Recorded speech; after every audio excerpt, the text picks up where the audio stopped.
Coming up, Fort Worth at a political crossroads. It's the largest Republican city in the state, but Cowtown has voted blue in the last two big elections. Next month's mayoral runoff could be telling. So this morning, the candidates, Deborah Peoples. To be clear, do you support defunding the police, taking any money away at all? I think that's a dog whistle. And Mattie Parker. What would you say to people who might live on the South Side who wonder what a young white woman knows about racial problems? Totally understandable, right? Can't help the package that I'm in. Entering the final 2 weeks of the legislature, and some big bills still remain unfinished. Is the clock going to run out on them? And Lieutenant Governor Dan Patrick taking fire from the far right, all while getting an endorsement from former President Trump. So will conservatives challenge Patrick like they are Governor Greg Abbott? Inside Texas Politics with Jason Whiteley starts now. Good Sunday morning to our viewers across the state. What a busy week in Texas politics. Let's get you caught up with some of the biggest headlines we saw. The state legislature just passed a law banning television shows from riding along with Texas police. We're talking about shows like Cops and Live PD. This comes after Williamson County Sheriff's deputies used excessive force in the arrest of a man named Javier Ambler back in March of 2019. One of the shows filmed the entire thing. Texas lawmakers have now banned these shows from ride-along, saying police work is not entertainment. Texas Governor Greg Abbott will face challengers from within his own party.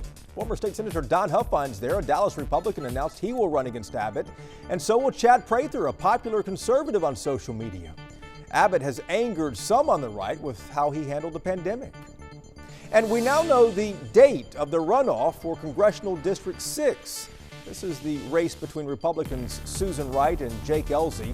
Both are running to succeed the late Ron Wright, who represented Arlington plus Ellis and Navarro counties. That runoff date is now set for July 27th. Let's begin this morning, though, with Fort Worth. For the first time in more than a decade, the city is now weeks away from electing a new mayor. It's historic in some respects because voters will either choose the first black mayor or the youngest mayor in the entire country right now. Either way, it's going to be a woman.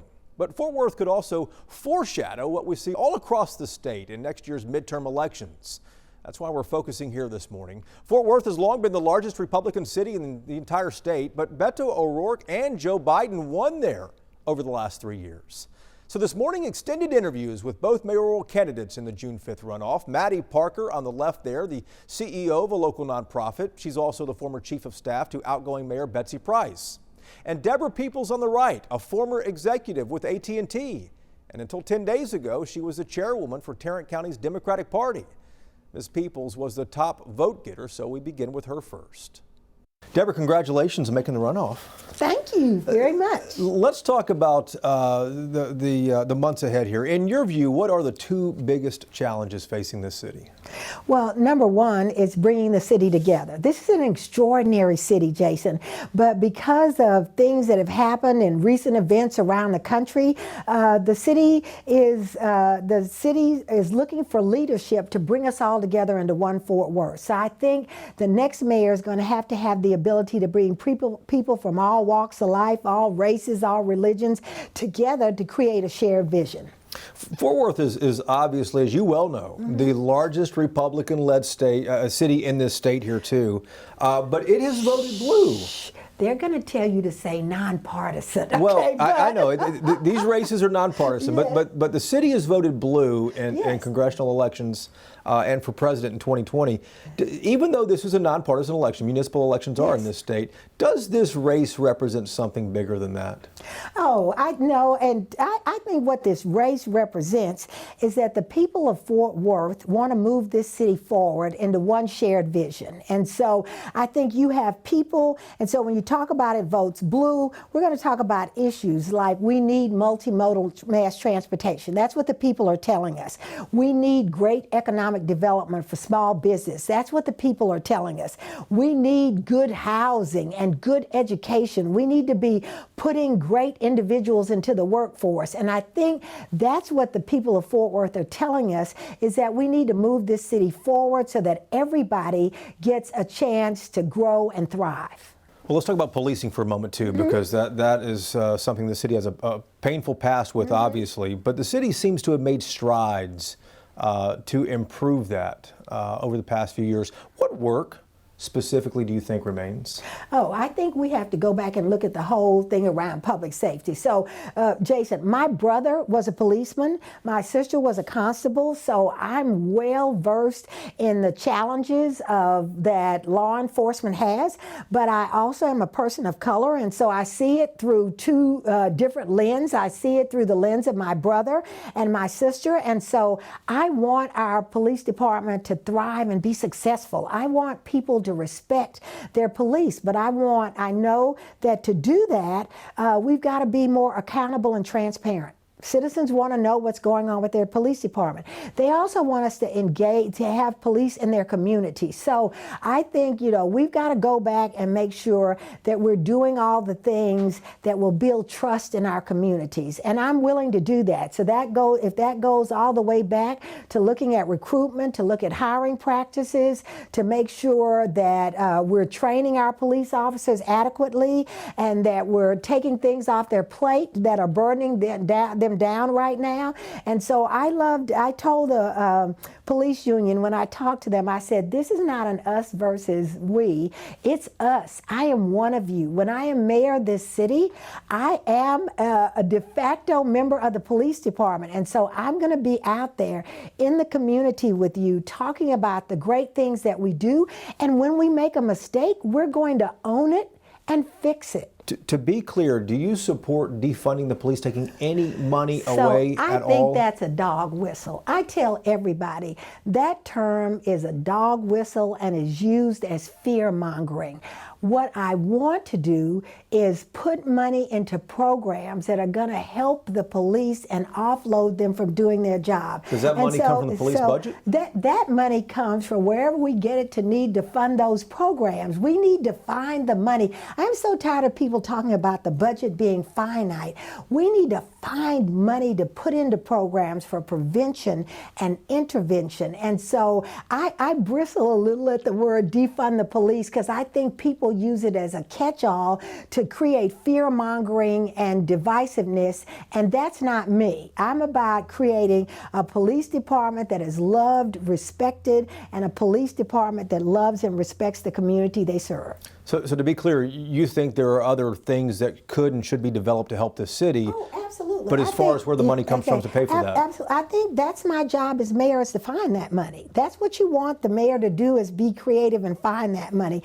But things like domestic violence and things like mental health programs, we need to be funding those programs so that a policeman at the end of his shift doesn't get a call to go and deal with a mentally ill person when they're not equipped to do that. And so I just feel we're putting an unnecessary burden on our police, and my job as mayor is to make sure that we create and sustain those programs that will offload them of some of this. For as much talk as there is about unity, there's also a very clear divide in the city. How will you be a mayor, Deborah, for all of the city and not just the half that voted for you? So this is what I do best. Jason, what I do best is bringing people together. And I tell people, don't fear change. Change is inevitable, but don't fear change. I didn't work for 30 years in a major corporation and get to be a vice president by only representing half of my team. I had to learn to represent labor and to represent management and to find ways to bring them together. That's exactly the way I'm going to reach out in this city. I don't care what political persuasion you are. I don't care what race you are. I don't care what religion you are. We all want Fort Worth to thrive. And so there are common issues that we can work on. And good leaders find that common thread. They focus on the common thread, and all of a sudden our differences start to fall away. When people are focused on working on issues for the betterment of this community, those things that seem like divisive issues fall away. Deborah, thanks for the time. No, thank you. Coming up, the candidate running against Deborah Peoples, Mattie Parker, who, if elected, could become the youngest mayor of any U.S. city right now. She takes our questions about policing, about race, and her own priorities. And Lieutenant Governor Dan Patrick taking fire from the far right. At the same time, he got an early endorsement from former President Trump. So will conservatives challenge Patrick like they are Governor Greg Abbott? There's more to come on Inside Texas Politics. Now to the other candidate on the ballot for mayor of Fort Worth. Her name is Mattie Parker, and at age 37, if elected, she could become the youngest mayor of any U.S. city. Mattie, congratulations on the runoff. Thank you, I appreciate it. Let's talk about, in your view, what are the two biggest challenges that Fort Worth faces right now? Yeah, good question. I think number one is our economy. Every major city in the United States is really facing that, emerging from COVID. Where are our strengths, where are our weaknesses? And we've talked about that a lot in Fort Worth over the last several years. Where are we economically? How do you compete not only across the country, globally? How do you compete with other Texas cities? So that's the number one factor we really got to focus on. I've said this before and I mean it. We are positioned for greatness in Fort Worth. We are going to emerge from COVID stronger, but we have to take the responsibility really seriously, and we need an economy that works for everyone. We really focus on what it means to have a living wage job opportunity, a talent workforce pipeline, starting with your students that are in classrooms now and moving through. And then secondly, I think is just how do we work together as a city? Every U.S. city is divided right now. We just went through a historic presidential election. And I think communities that will be successful find a way to work together across political lines, uniting a community, and really focus on what it looks like to have a world-class city. And I think those are the two predominant issues I think we're facing. Let's talk about the second one there. That's kind of the elephant in the room. Fort Worth for a long time has been the largest Republican-led city in this state. Obviously, municipal races are nonpartisan, but it has voted blue the past few cycles. Does this runoff for mayor represent something bigger, do you think? You know, it may, honestly, but I also think it's really exciting for me as a potentially the youngest mayor that would lead a large city in the country. It is time for my generation to step up and be willing to lead in significant office and take the torch. For me, it's no secret, Jason, that I'm a Republican. I've worked for Republicans. But if you talk to people that have really worked with me, Democrats, Republicans, Independents, they understand what it looks like to lead regardless of party, and that's the kind of mayor I'm going to be. I have support from Democrats, Independents, and Republicans, and that is intentional because that's how you govern at City Hall. So as to whether this is a significant demarcation in the history of Fort Worth politically, I don't know the answer to that. But I do know that Fort Worth has been really blessed by wonderful leaders over the last 20, 30 years. And that now it's time for that trajectory to continue. But I also know what it takes to govern a city, and being partisan is not the answer. The next big police trial, as you know, is going to be in Fort Worth. Aaron Dean, former police officer in Fort Worth, on trial this summer for the murder of Tatiana Jefferson, who was shot to death in her own home. If elected, though, how would you manage the fallout? Because that's going to be one of the first things to happen to the new mayor. The city of Fort Worth has nothing to do with the process of that trial at this point. It's in the hands of the DA and the judge. Are they going to sequester the jury? Are they going to ask for a change of venue? How long is the trial going to take? Is it going to be televised? All the things that are going to be open questions. The city has a responsibility to make sure community understands the steps that are going to move forward and what's likely to happen in this particular case.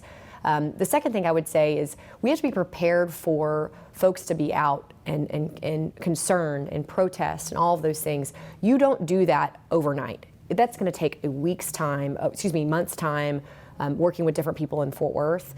I'm worried about Fort Worth residents and how they feel. Folks coming from outside our city to influence the decisions that we make here it does concern me, and you've seen it happen in other parts of the country. And you have to have a mayor that's prepared to do that and work alongside community. What would you say to people who might live on the South Side who wonder what a young white woman knows about racial problems? Yeah. So I think totally understandable, right? Can't help the package that I'm in. I think for me, my responsibility is to do a lot of listening before I take action. They don't understand my life, and I don't understand theirs.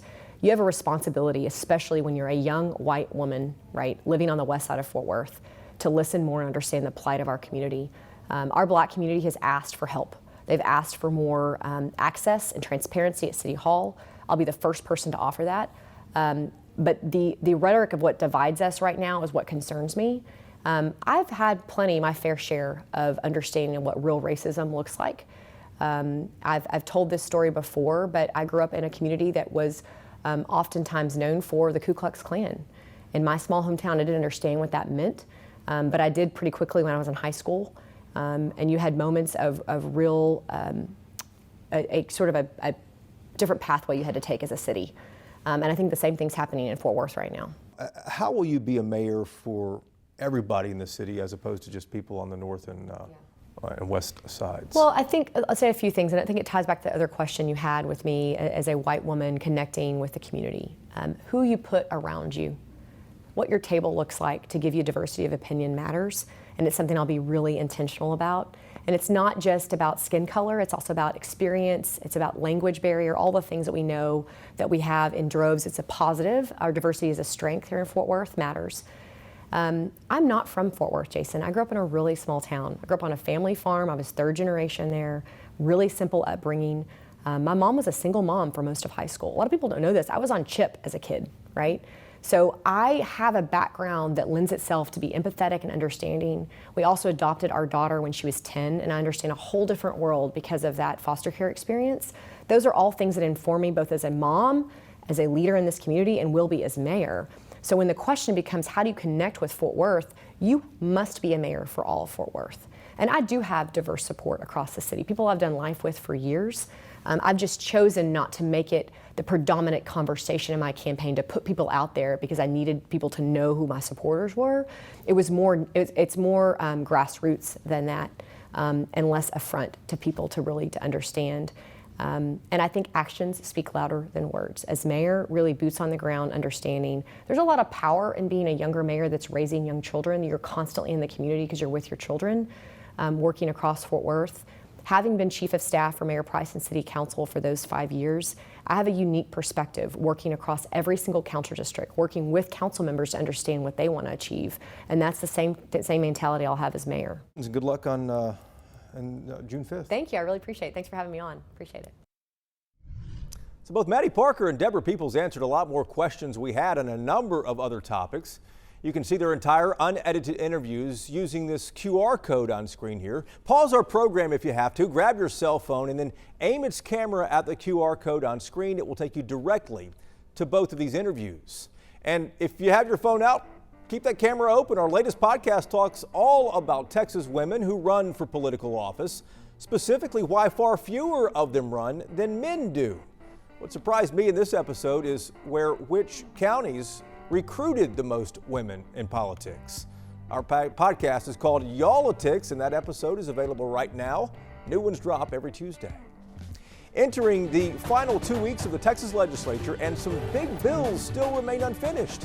Is the clock going to run out on them? One of our topics next on the Roundtable. Time now for Reporters Roundtable to put the headlines in perspective. Ross Ramsey is with us, the co-founder and executive editor of the Texas Tribune in Austin. Bud Kennedy is here from the Fort Worth Star-Telegram, and Bernadine Steptoe, political producer at WFAA in Dallas, joins us each week for this segment as well. Ross, we'll start with you. Just a couple of weeks left here in the legislature. Some pretty big bills remain unfinished, undone. What are you specifically watching for?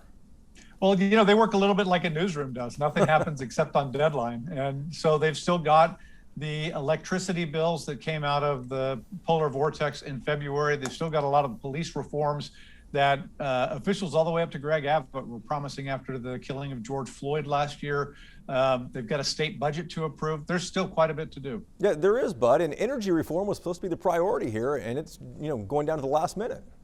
Well, they did pass the bill that did away with the wholesale electricity like gritty. They haven't gotten any of the rest of it done. That looks like something that may well be pushed into a special session unless they can kick a few more bills through. They're trying to get some of the social issues out of the way and keep things like transgender issues out of the way so they have time to do the real work. Interesting. Bud, Bernadine, what are you watching for here? I'm watching the police reforms. I like to see what comes out of this session. But I think that what they're doing is getting, as Bud said, the social issues out of the way and those that will take as much time out of the way. And then they're going to try to address the others later on in the session if they have the time. But I'm looking for the police reform bills. Yeah, if they have the time. Sine die, of course, the end of the session, May 31st, as the Texas Constitution requires. Let's talk about Lieutenant Governor Dan Patrick. I'm thinking Greg Abbott on my mind here, but Dan Patrick, Ross, he's been in the news for the past few days, taking some fire from the far right over the gun legislation, the open carry, the constitutional carry, permitless carry. But then we saw a super early endorsement for Patrick's reelection from Donald Trump. What's going on here? Well, I think this is Dan Patrick, who is probably in good shape with his constituency. The Donald Trump things, lends to that. But the Republicans are particularly mad right now, or one pocket of the Republicans are particularly mad right now about the condition of the constitutional carry bill. There's a House bill, there's a Senate bill. They're trying to reconcile that. I suspect they will, but they're trying to keep the heat on. But any chance in the world that a serious contender would challenge Dan Patrick? Well, the nuance here is that the gun lobby has never really trusted Dan. He's not a pistol packing Texan to them, and they're continually on him about getting gun bills passed. So I don't think they'll muster a competitor to him in a primary, but they really wouldn't be unhappy if he lost the nomination. Yeah, I just can't imagine that happening. Bernadine, you're raising your eyebrows here. Well, I can't imagine it happening either, because I think that Lieutenant Governor Dan Patrick is safe in his seat. I can't imagine anyone who could beat him at this point. Remember, it's early in the game. And the fact that former President Trump came out and endorsed him is a sign that, hey, don't come after him, because he is just as strong as he has ever been. Yeah, I think that was that was clearly the message there. Ross, before we go on this, since you're in Austin, curious about that gun bill, because it was on again, off again, and now it's kind of in conference committee between both chambers trying to hash it out? There are some differences between what the House did and what the Senate did. They're trying to hammer that out. The Sheriff's Association is the only law enforcement group that has kind of weighed in here. A lot of them are against it. The sheriffs say, we like the Senate version. We'll see how it lands. Yeah, indeed so. Good deal. Guys, thank you so much. We appreciate it. Thank you for watching as well. We're back again next Sunday to take you inside Texas politics, and hope you can join us there. Have a good week.